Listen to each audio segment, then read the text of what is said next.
my name is Anshh Ladha. Today, I'm going to be talking about negotiation.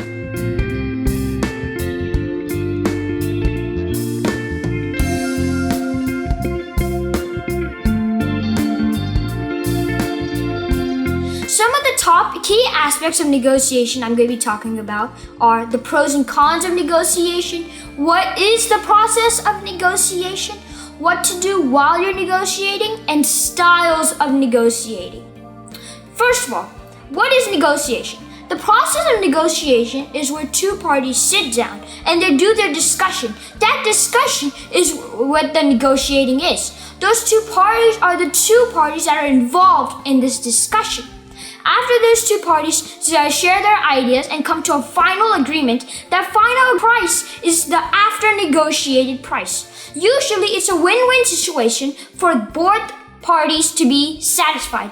That right there is called integrated negotiation. What's the other one? The other one is distributed negotiation. Distributed negotiation is the same thing but a little bit different. It's not a win-win, it's a win-loss. They don't try to expand the pie. On the other hand, they try to take their side of the pie. Also, they see other parties as enemies. But now let's move on to the cons of negotiation and the pros. Some of the pros of negotiation is that 1, you can get a lower price than you were gonna pay for. Mostly everyone can learn how to negotiate and people do it in their everyday lives. 3, people can learn too. Some of the cons about negotiations are that 1, if you're not focused on the deal and if you negotiate too much, front party might think, oh, he's just trying to cram that into the budget and he's not putting the full attention. You might lose the project. And no one wants to invest and work with someone who's not putting the full attention. Some of the cons also, like this is the one I've talked about, is that you might get a worse situation that you already were. Sometimes negotiation they're two sides of a coin, double-sworded. Sometimes it will help you, but every step you take will be a risk too. Now, here's some tips whenever you're negotiating and you're buying something. 1, never tell the seller your budget. 2, the seller will obviously want to try to get the maximum profit. 3, whenever you're buying something, start from a low price while you're negotiating and then go higher. On a contradiction, whenever you're selling something, start from a high price. Let me give you an example whenever you're buying something and negotiating. Suppose you're trying to buy 10 laptops for your company. You're an entrepreneur trying to buy 10 laptops for your company. Okay? Let's do 2 scenarios. Well, the first scenario is that you tell the seller your budget. She says, oh, my budget is, let's say $5,000, okay? And each laptop is worth $500.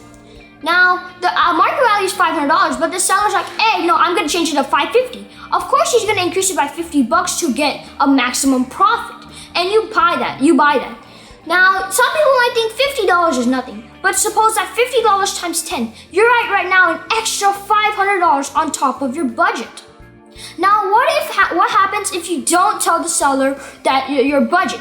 Same scenario, but instead of increasing, he might just stay at the same price money, and you just have to buy for $5,000, not buy for $5,500 and waste $500. Now, let's say same scenario, you're buying laptops and $1,000.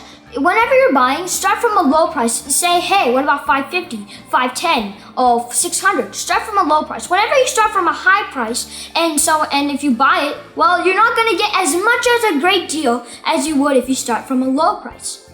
Now, whenever there's negotiation, there's always obviously a negotiation style for everyone. So here's some styles that you might take into consideration.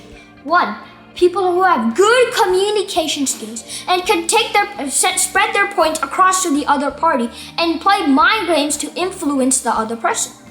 Or 2, someone who's strict and is like, this is the final deal, take it or leave it. Whenever you're trying to find out your style of negotiation, here's some key aspects you should take into consideration. 1, whenever you're negotiating for your other party, find out the weaknesses and strengths so then you can capitalize them whenever the tables are against you to make them tables for you. Secondly, you must remember this. Whenever you're doing this, obviously the seller has a target and a goal. Keep that in mind.